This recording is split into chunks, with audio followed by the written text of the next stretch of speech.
Durante muito tempo, o STEAM, sigla em inglês que significa ciência, tecnologia, engenharia e matemática, era algo muito distante da minha realidade, no sentido de que eu pudesse ao menos me imaginar atuando nessa área. Bom, apenas comecei a refletir sobre essa área de formação e de atuação profissional para o meu futuro quando me matriculei no curso técnico em programação de jogos digitais no IFTM Campus Uberlândia Centro. Não é para menos, já que no meu imaginário infantil o que predominava era a figura de um cientista maluco ou alguém antissocial que vive recluso em sua casa, ocupado em seu computador. E na maioria das vezes era a imagem de um homem e branco. Nesse sentido, como bolsista e pesquisadora, tive meu primeiro contato com notícias, estatísticas e projetos que tratam do espaço que as mulheres negras ocupam no campo das ciências, tecnologia, engenharia e matemática. Esse estudo de abordagem qualitativa fundamenta-se teórico-metodologicamente nos pressupostos da pesquisa narrativa. A pesquisa narrativa se caracteriza como um processo de investigação que considera o espaço tridimensional, pessoal e social, passado, presente e futuro, combinados à noção de lugar.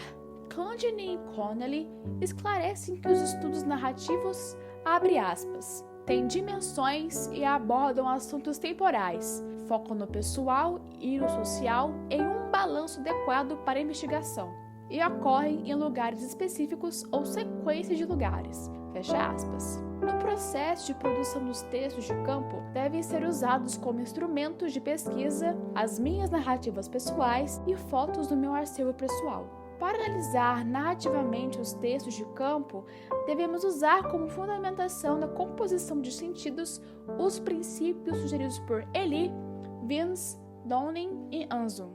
Como resultados preliminares, temos minhas narrativas pessoais que mostram vários aspectos da minha vida e como eles de alguma forma influenciam na minha formação profissional. Uma das minhas narrativas mostra que eu me encontro em um espaço de formação profissional que existem poucas, se não inexistentes, referências de mulheres negras que trabalham na área de tecnologia ou ciência. Por isso, comecei a revirar a internet em busca de mulheres negras que atuam nas ciências ou tecnologias. E através das minhas pesquisas, eu conheci a física e professora Catemari Rosa. Ela também tem projetos para a inclusão de mulheres nas ciências e tem uma vertente racial bem forte também. Por isso, senti que poderia aprender muito com ela e resolvi entrar em contato e tive a oportunidade incrível de ter um bate-papo que foi transmitido pelo YouTube. E uma de suas falas que mais me chamou a atenção foi: a invisibilidade, a ausência das pessoas negras, né, particularmente das mulheres negras, nessas áreas é tamanha que não precisa ser ninguém precisa ser pesquisadora da área para saber que existem poucas mulheres na física. Isso é conhecimento do senso comum. As pessoas não imaginam que uma pessoa negra vai ser uma professora de física numa universidade pública, né? Eu também tive o prazer de conhecer a Silvana Bahia. Ela é diretora de programas do OLAB e eu tive a oportunidade de conhecer um pouquinho da trajetória dela na criação do projeto Preta Lab, que é um projeto que visa especificamente dar suporte para mulheres negras que trabalham na tecnologia. E durante nossa conversa, uma das falas dela que mais me marcou foi: então, eu não sou hoje uma programadora, né? Eu aprendi um pouquinho disso lá em 2014. Hoje eu sou uma pesquisadora, né, em tecnologia. E sim, isso fez toda a diferença na minha vida, porque isso é o que eu faço hoje, né? Criei um projeto para mulheres negras, eu dirijo uma organização que é focada em democratização das tecnologias. Então, sem dúvida, minha vida mudou muito por eu ter olhado para isso naquele momento. Sob essa ótica, mergulhando em discussões sobre raça e gênero através dos escritos da antropóloga Lélia Gonzalez, passei a refletir em qual ponto de minha vida eu havia criado uma consciência racial. Nesse sentido, produzi uma narrativa me debruçando sobre essas experiências. Por eu ser uma preta de pele clara, o racismo se manifesta de uma forma mais velada, onde tem uma tentativa constante de apagamento das minhas raízes afro-brasileiras. Nesse sentido, um dos processos que me fez reconhecer a minha negritude foi a minha relação com o meu cabelo. Geralmente, quem arrumava o meu cabelo era minha mãe, porém, por ser branca, não aprendeu como cuidar de cabelos crespos. Então, sempre era um tormento quando eu arrumava meu cabelo. Por isso, passei por processos químicos ainda muito nova. Outra fase marcante em minha vida foram os anos que estudei em uma escola de dança no centro da cidade de Uberlândia. A maioria das crianças que frequentavam essa escola eram de classe média alta e brancas, e só cursava lá graças à minha bolsa de estudos que havia recebido. Eu poderia até tentar agir como as minhas colegas, porém elas continuariam me enxergando como inferior. Até que fui abordada por duas garotas mais velhas. Uma delas faz um comentário sobre meu cabelo e a outra ri, zombando de mim. Os murmúrios e risadas continuam até que uma mãe negra de uma colega de classe minha intervém repreendendo as duas. Antes que a situação se intensificasse, a filha da diretora compareceu tentando resolver a situação.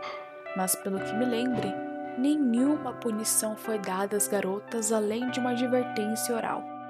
Reviver esses acontecimentos me fizeram perceber que não é possível delimitar um período específico de minha vida onde descobri em qual grupo social pertenço, porque desde sempre tive uma educação familiar bastante esclarecida. A questão é identificar a partir de qual momento eu percebi a necessidade de me posicionar frente a essas situações. Nesse sentido, tenho certeza de que minha relação com o cabelo serviu como ferramenta para a construção de uma consciência racial. Bem como a autora Grada Quilombo destaca em seu livro Memórias de Plantação, aderir à negritude, ao mesmo tempo que expressa a libertação dos padrões eurocêntricos, serve como forma de manifestação e resistência contra o racismo. Sob essa ótica, as mulheres pretas se sentem vulneráveis em espaços majoritariamente ocupados por brancos. São pouco incentivadas a continuarem com seus estudos e, consequentemente, os níveis de desistência são grandes. Nesse sentido, passei a refletir sobre os impactos da abordagem em sala de aula para com os alunos, produzindo as narrativas relatando minhas experiências.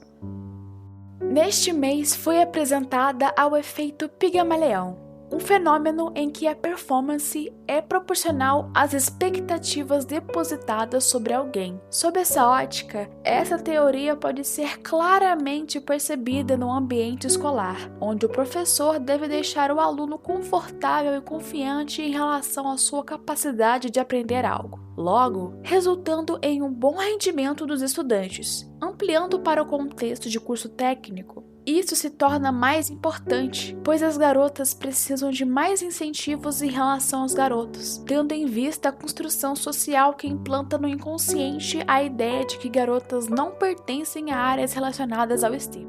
Devo destacar a sensibilidade de uma das professoras que no primeiro dia de aula discursou brevemente, encorajando as meninas intimidadas pela programação. Devo dizer que eu era uma delas, se dispondo a ajudar em horários fora das aulas.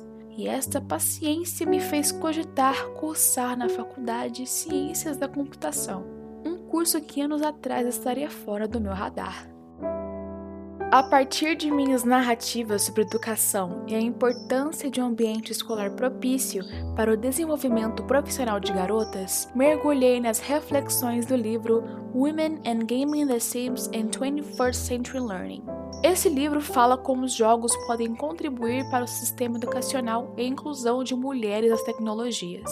Na verdade, a escola tenta padronizar seus estudantes, colocando eles em caixinhas e despreparando eles de um mercado que exige constante inovação.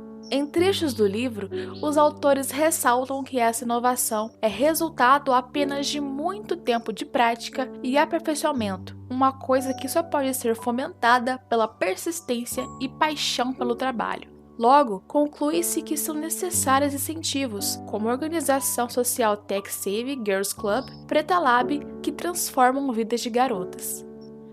Documentando a etapa inicial da minha formação profissional, além de fomentar um debate necessário sobre racismo e sexismo, permite analisarmos isso no contexto das ciências e tecnologias, nos atentando com a carência de diversidade nessas áreas. Por outro lado, as limitações deste estudo, por enquanto, estão em torno do nível de pesquisa a ser conduzido por uma bolsista de ensino médio e a necessidade de aprofundamento do referencial teórico. Ademais, entendemos que deste trabalho há possíveis desdobramentos para futuras pesquisas.